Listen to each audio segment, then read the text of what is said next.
Bien chicos, hoy veremos en esta segunda parte aspectos importantes de la planificación y consideraciones de algunas secuencias particulares. Ya Christian Allard comentó respecto a las imágenes consideradas como sangre negra, en donde nosotros saturamos el vector de la sangre y explicaba por qué y cuál es el mecanismo físico. Así que vamos a ver las imágenes que se planifican para los estudios morfológicos y algunas imágenes en los estudios funcionales y dinámicos. Respecto a cardioresonancia, bueno, acabo de comentar que el estudio de cardioresonancia se divide en tres segmentos. El estudio morfológico, que es el estudio anatómico y mecánico de la contractibilidad del cuerpo cardíaco. Los estudios dinámicos con uso de medio contraste, ya sea en su fase precoz, con las imágenes perfusión e imágenes T1 con saturación grasa para la pesquisa de lesiones agudas, y las lesiones de realce tardío, que las vamos a conocer, que permiten caracterizar lesiones ya un poco más tardías y que se ven complementadas con las imágenes potenciadas en T2, ya sea de doble o triple IR, e imágenes funcionales, ¿cierto?, que nos permiten caracterizar tanto la contractibilidad y otras caracterizaciones de aspectos de flujo, sobre todo el flujo aórtico, que lo vamos a ver más adelante. Considerando los estudios morfológicos, tenemos que considerar que vamos a estudiar la anatomía de la cámara cardíaca, ¿cierto? Por lo tanto, tenemos que partir nuestras imágenes con los planos ortogonales al paciente. El paciente va en la bodicoid, ¿cierto? Y vamos a hacer un plano axial, sagital y coronal al mediastino, en donde podamos visualizar todos los componentes del cuerpo cardíaco, tanto grandes vasos como la cámara cardíaca. Este va a ser nuestro primer acercamiento para poder dirigir nuestros ejes al cuerpo cardíaco. El estudio de la cámara cardíaca es un estudio que depende de la oblicuidad que tiene esta estructura, ¿cierto? Que habitualmente en los pacientes sanos, ¿cierto?, tiene una inclinación con respecto al eje medio del cuerpo, la inclinación es de 45 grados, ¿cierto?, con respecto al plano medio sagital de la columna dorsal. Por lo tanto, tenemos que partir desde el eje largo de esta inclinación. En base a esta angulación, entonces, vamos a dar las inclinaciones que no solamente se dirigen desde la cardioresonancia, sino que también en otras modalidades como el ecocardiograma. Bien, así que para el estudio de las imágenes morfológicas vamos a estudiarlas mediante dos técnicas, ¿cierto? Secuencias FAST turbo-espineco, que nos van a caracterizar los planos ortogonales al paciente, tanto axial, sagital y coronal ortogonal al paciente, y los planos de las imágenes fast gradientes coherentes de refase total, más conocidas como las balanceadas, ¿cierto? Las balance, que nos van a permitir obtener imágenes secuenciales en modo cine. De manera que, dadas las cualidades y la rapidez que ustedes ya conocen, ya hemos visto de estas imágenes, nos permiten adquirir varios volúmenes de imagen en un poco tiempo. Lo vamos a ver también en los protocolos de enteroresonancia y de fecoresonancia, que en un segmento de corte volumen podemos adquirir tantas imágenes en un tiempo de vuelo determinado, de manera que podemos seguir movimiento mecánico de esa estructura sin verse interferido por artefactos de movimiento, dadas las cualidades de rapidez de esa misma secuencia. Y además vamos a ocupar secuencias con doble IR, triple IR, pero permiten caracterizar procesos patológicos. Pero las que estudian morfología, ¿cierto?, son principalmente las imágenes balanceadas, que nos van a valorar no solamente la anatomía, sino los factores de contractibilidad de la cámara cardíaca. Como se comentó en el video 1, este tipo de adquisición se hacen con gatillado del electrocardiograma, ¿cierto?, que está adjunto a los equipos de resonancia y son de carácter proyectivo. Bien, así que las imágenes de sangre blanca están en la primera cápsula, eso yo no voy a entrar en este detalle. Para la cápsula 2 sí me interesa hablar respecto a cómo vamos a dirigir las planificaciones del cuerpo cardíaco, de la cámara cardíaca. Los ejes del intrínseco de la cámara cardíaca para un protocolo de resonancia magnética cardíaca son el eje corto, el eje largo, 4 cámaras y 3 cámaras. Y algunas imágenes complementarias que esas las tenemos que hablar con el radiólogo. Antes de que realicemos el examen, van a hacer estudios de válvulas, ¿cierto?, de los tractos de salidas valvulares. El eje corto se obtiene tras trazar un plano perpendicular al eje largo del ventrículo izquierdo, que se da perpendicular al septo y paralelo a la orientación del plano aurículo-ventricular. En este plano se adquiere una disposición anular de la imagen. es el eje en donde generalmente valoramos la contractibilidad regional y se pueden cuantificar funciones cardíacas, principalmente para engrosamientos sistólicos del ventrículo izquierdo, para valoración de las masas miocárdicas, volúmenes cardíacos promedios, ¿cierto? Calcular las fracciones de eyección, etc. Para cuantificar estos parámetros de función cardíaca se deben incluir todo el segmento ventricular, desde el plano alveolar hasta el ápex. El estudio se debe realizar de la manera más estándar posible para evitar las variabilidades, ya sea en los postcontroles como en los centros de instituciones médicas. El eje largo, el plano de dos cámaras se obtiene trazando un eje paralelo al tabique interventricular o paralelo a los puntos de la unión interventricular anterior e inferior sobre la imagen axial que demuestra el mayor diámetro del ventrículo izquierdo. El eje se alinea al plano de las cuatro cámaras pasando por el centro de la válvula mitral hasta el ápex cardíaco.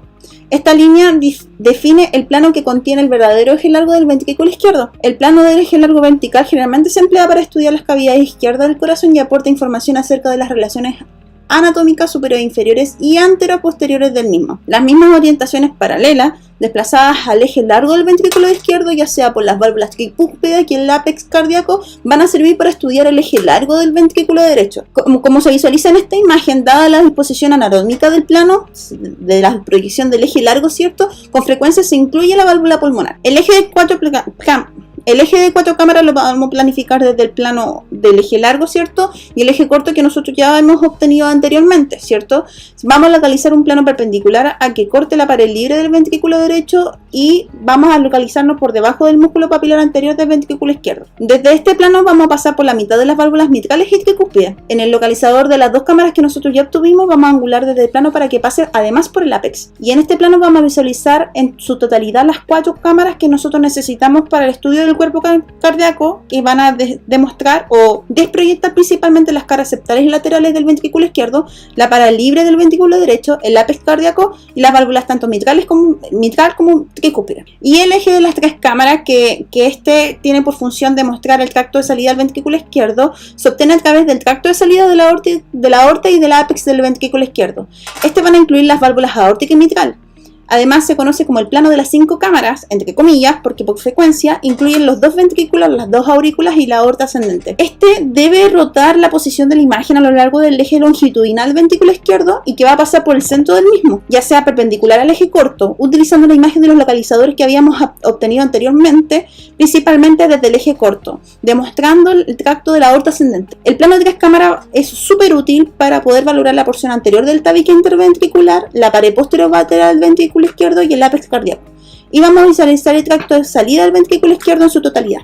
Y con ello podemos valorar patologías como estenosis propias del tracto de salida, estenosis valvulares, ¿cierto? Y las estenosis subvalvulares. Y como les comenté anteriormente, en algunas predicciones, siempre y cuando así lo valore el médico radiólogo, tenemos que cuantificar las salidas de los tractos valvulares, ¿cierto? En donde van a mostrar las aperturas y los cierres de los velos para poder discriminar o desproyectar algunas patologías como soplo, ¿cierto? O déficit o anomalías de los cierres y aperturas de estas válvulas. Considerar que si bien es cierto el protocolo no son muchas imágenes, genera un gran esfuerzo por parte del paciente porque constantemente le estamos pidiendo apnea que tiende a ser habitualmente inspiratoria o expiratoria. Yo recomiendo la fase expiratoria, se pierde un poco más de tiempo, pero te aseguras que el movimiento va a ser estándar, mientras que la fase inspiratoria puede ser súper arbitrario debido a que el paciente puede generar una hiperinsuflación o puede generar anomalías diafragmáticas que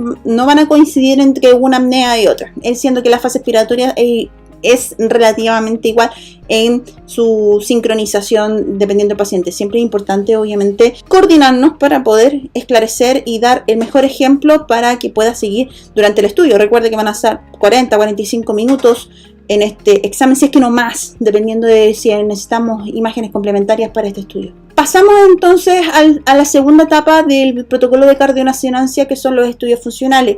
Aquí en los estudios funcionales principalmente nos abocamos en dos tipos de secuencia.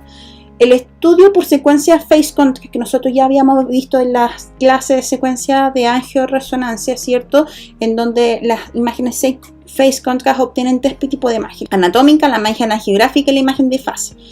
Dado esto, nosotros para este estudio vamos a abocarnos a las imágenes de fase, tal cual lo que hacíamos en la cuantificación del movimiento del líquido cefalorraquídeo. Para este caso también seguimos las mismas directrices de las imágenes que en estudio de cerebro, en donde tenemos que buscar la perpendicularidad de la dirección del flujo que nosotros deseamos estudiar o el flujo de interés, ¿cierto? Por lo tanto, estas imágenes o estas secuencias generan una combinación de la información tanto anatómica como funcionales, tienen una altísima sensibilidad a los flujos tanto en direcciones opuestas, ¿cierto? Y en estas imágenes, obviamente, como ustedes saben, no requieren la administración de medio de contraste para valorarlas, sino que más bien se hacen valoraciones cualitativas cuantitativas, ya sea dependiendo de la direccionalidad del flujo. Estas técnicas se hacen obviamente bajo el electrocardiograma en función retrospectiva, pero tiene grandes desventajas, tal cual como las que vimos en los protocolos de cerebro para la cuantificación del líquido cefalorraquídeo. Necesitamos que haya una perpendicularidad exacta con respecto a la direccionalidad del flujo que nosotros queremos estudiar, ya sea la aorta ascendente o la aorta descendente, ¿cierto? Que son las más comunes de estudiar por medio de cardioresonancia. Si no logramos esa perpendicularidad, el examen no va a funcionar y no va a tener la caracterización cuantitativa que nosotros queremos valorar en estas imágenes. Así que se hace bastante complejo seguir una perpendicularidad exacta con respecto al vaso. Ahora existen secuencias que han ido avanzando y de hecho las comenté en algún momento que hoy en día desde, no sé, del año pasado, si no son muy antiguas, son muy recientes, nacieron las flow to flow, que son secuencias que permiten caracterizarlas desde este nacimiento de estas secuencias que son phase contrast y combinan otras funcionalidades similares a la tractografía, que combinan sus procesos físicos para valorar la función del tracto de dirección de salida de los movimientos de flujo que tienen las aortas. De hecho, están dirigidas para estudiar estos grandes vasos. Entonces, es algo que por lo menos ahora no lo voy a pasar en clase. De hecho, nosotros ya nos estamos capacitando en esta secuencia, como les digo, relativamente reciente, y que tiene una de las grandes ventajas es que no dependen directamente de la direccionalidad del vaso. Nacieron en base a la necesidad de esta dependencia que tenían las phase contrast. Así que ya tenemos un avance importante que nos va a permitir valorar lo mismo que las phase contrast, pero obviamente sin esta dependencia del vaso.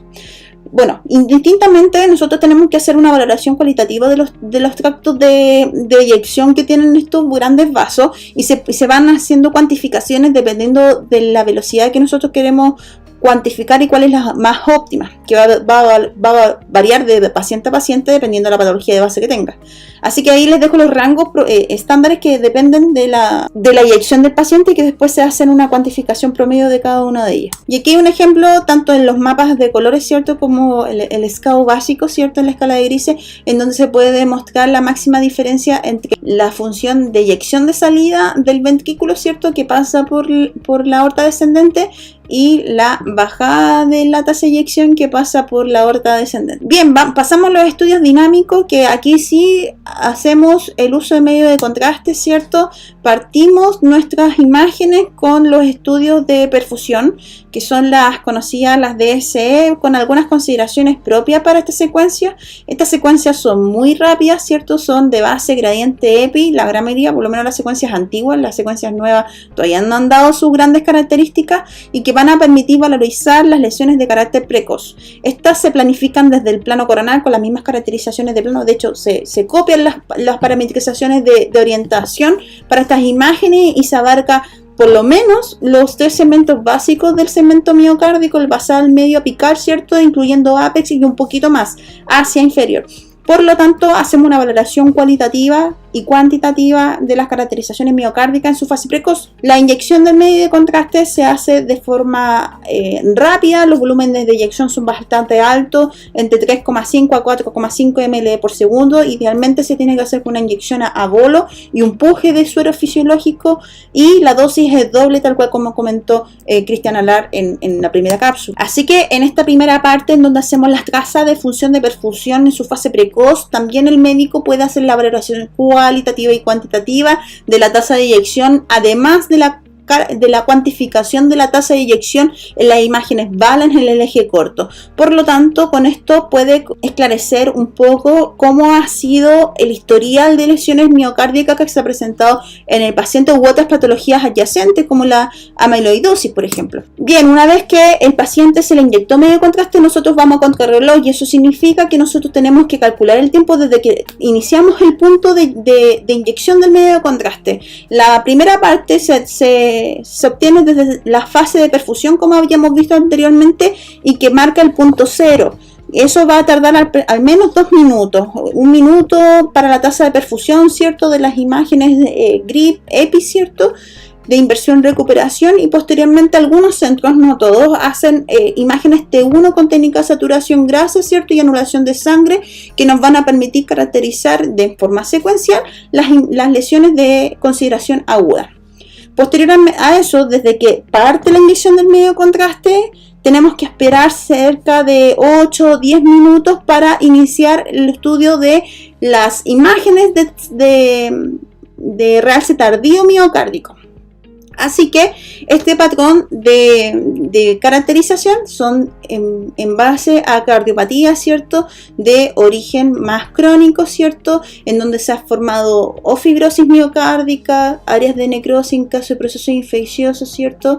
Y que permiten ver un poco las extensiones de los infartos miocárdicos, principalmente que el ecocardiograma tiene ciertas deficiencias en ese sentido. Y obviamente la sensibilidad de esta secuencia permite detectar segmentos sanos y segmentos necróticos y determinar las extensiones transmurales de los infartos que han ocurrido en ese paciente. Así que es un factor importantísimo poder considerar las imágenes de origen agudo, ¿cierto? Las que se tomaron en los primeros 3 minutos versus estas imágenes de realce tardío, y caracterizar una cuantificación histológica que además se valoriza con exámenes de laboratorios que necesita el radiólogo. Así que nosotros vamos a hacer una cuantificación de las imágenes GRI, ¿cierto? EPI con inversión recuperación. ¿Y a qué me refiero con inversión recuperación? Porque nosotros vamos a saturar el miocardio. El miocardio, ¿cierto? Va a depender de sus características fisiopatológicas. ¿Y a qué me refiero con sus características fisiopatológicas?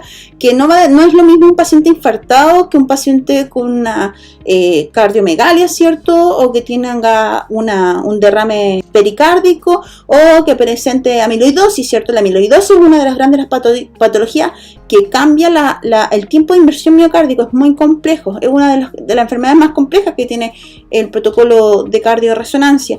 Así que vamos a ubicarnos en el segmento medio miocárdico, en el segmento medio, literal, porque está el basal, el medio apical.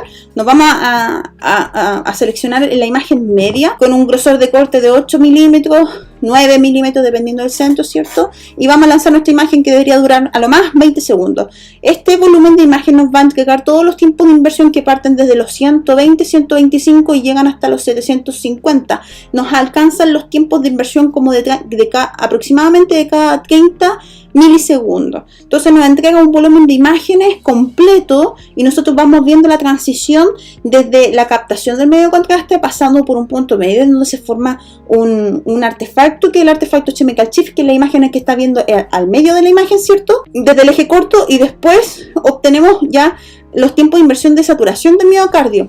El objetivo de las imágenes de realce tardío es lograr que la sangre se vea blanca por la presencia del medio de contraste y el miocardio se vea completamente saturado. Así que nosotros vamos a planificar los realce tardíos, que son imágenes secuenciales desde un poquito más arriba, ya desde la base del cimiento de las emergencias de los grandes vasos hasta el segmento apical, un poquito más, yo diría por lo menos un corte de diferencia, para asegurarnos que el apex aparezca sí o sí, porque hay algunas lesiones que se presentan en el apex. Así que habitualmente son entre 8 a 10 cortes.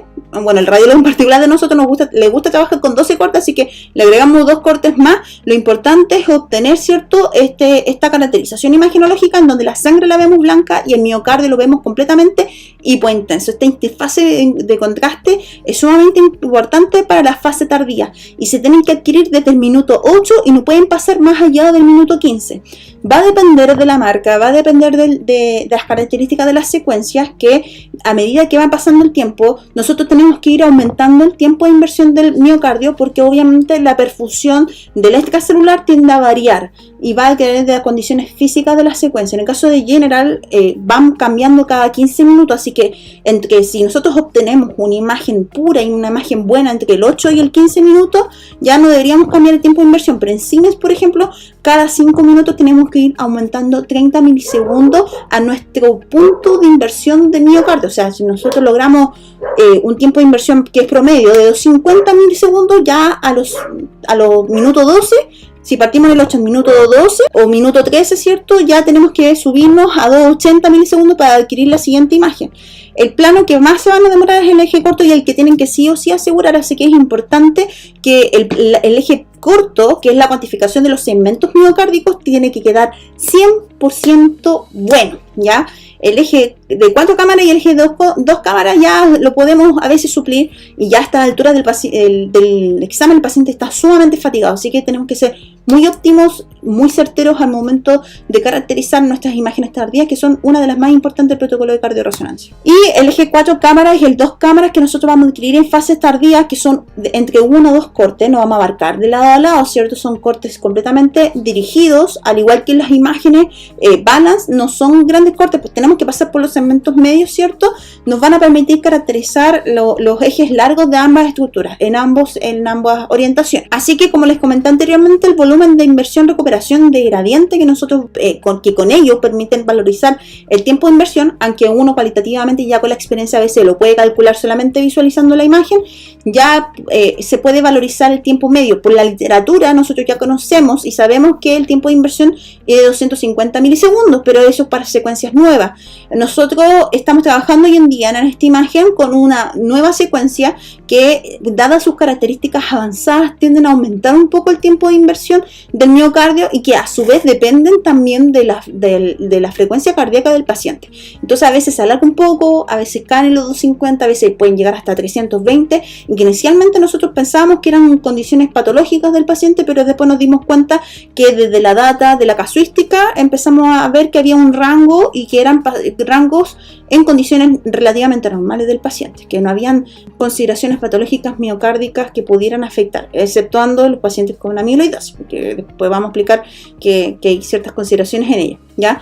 Pero lo habitual es que, como ven en las imágenes de abajo, ¿cierto? Los segmentos miocárdicos de inversión-recuperación parten desde los 150 y pueden llegar hasta los 750, ¿cierto? Con un intervalo de 50 milisegundos, 40 milisegundos, y ahí nosotros vamos a ir calculando. El objetivo es lograr ver cualitativamente, ojo ahí, porque el equipo no te lo dice, sino que tú como tecnólogo, tú como operador, tienes que valorizar la imagen que genere la mayor interfase de contraste entre la sangre blanca, producto de la presencia de medio contraste, y el miocardio completamente saturado, completamente hipointenso, ¿cierto? Esa es la imagen que tú tienes que seguir.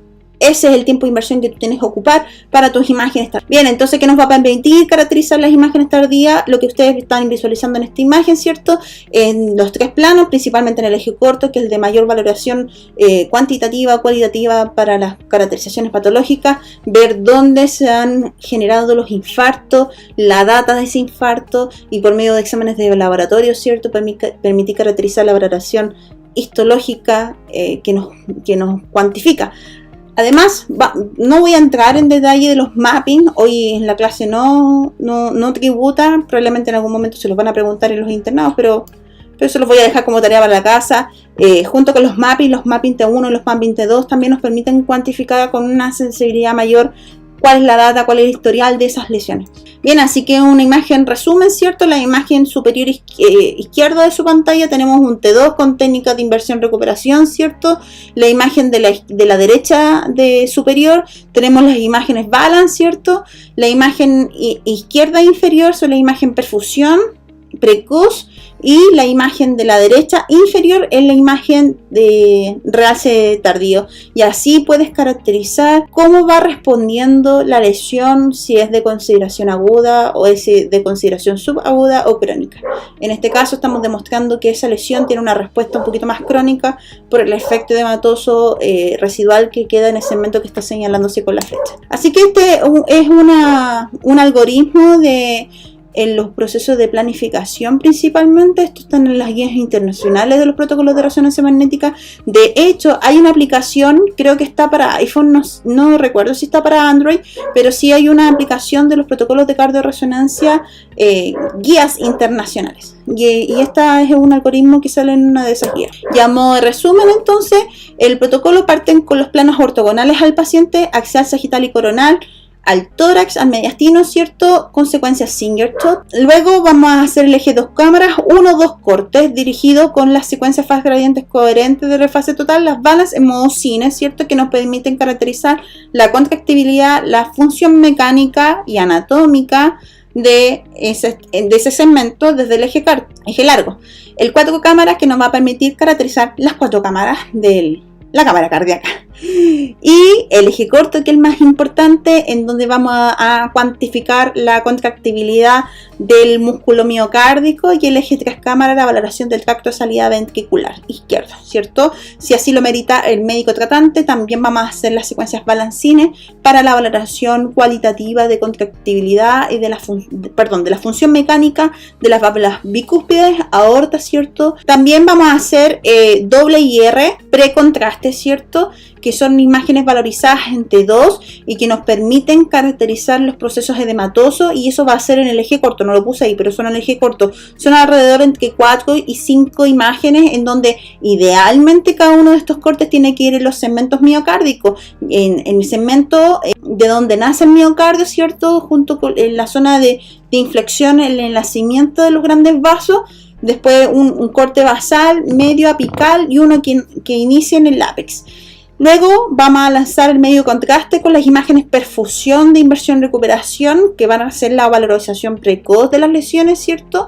Y un doble IR post-contraste, que son T1 con técnica de saturación grasa y anulación de la señal de la grasa, que nos van a permitir valorizar placas que sean de condición aguda. Después esperamos hasta el minuto 8, y en esa espera podemos hacer los doble IR, ¿cierto? Más conocidos por los STI, por los radiólogos, en 2 cámaras o en eje corto. El 2 cámaras habitualmente no lo hacemos, pero se pueden encontrar con algunos centros médicos que lo hagan. Nosotros con el eje corto ya es suficiente. Se puede hacer antes, y de hecho las guías sugieren que lo hagan antes de la inyección del medio contraste, porque puede generar valoración de la relaxometría dependiendo del medio contraste que se vaya a emplear, ¿cierto? Y después hacemos las imágenes de realce pardío, que obviamente dependiendo del tiempo de inversión, o sea, lanzamos esta secuencia gradiente, un solo corte que dura 20 segundos, ¿cierto? Y hacemos el tiempo de inversión dependiendo de la marca, que habitualmente es 250 milisegundos, para llenar, hoy en día son 350 aproximadamente. Pero eso como dato free, pues son secuencias recientes, pero la literatura habla de 250 milisegundos el tiempo de inversión del miocardio. Y aquí sí o sí se hacen los 3 planos, el eje corto, 2 cámaras y 4 cámaras. Y si así tienen los key, las llaves maestras para estas secuencias, pueden hacer los mapping T1 y los mapping T2, y ambos en eje corto. También se hacen entre 4 y 5 cortes para la valoración cuantitativa en conjunto con los exámenes de laboratorio. Pero ahí yo lo dejé en asterisco porque no voy a entrar en detalle y no extender más la clase. Eso, chicos, espero que haya sido de utilidad. Es muy probable que les pregunten respecto al protocolo de cardio, así que tienen aquí todos los datos, todos los tips de cómo se hacen, cuáles son las consideraciones, qué secuencias se hacen y cuál es la utilidad clínica de cada una de ellas. Espero que estén muy bien. Nos vemos.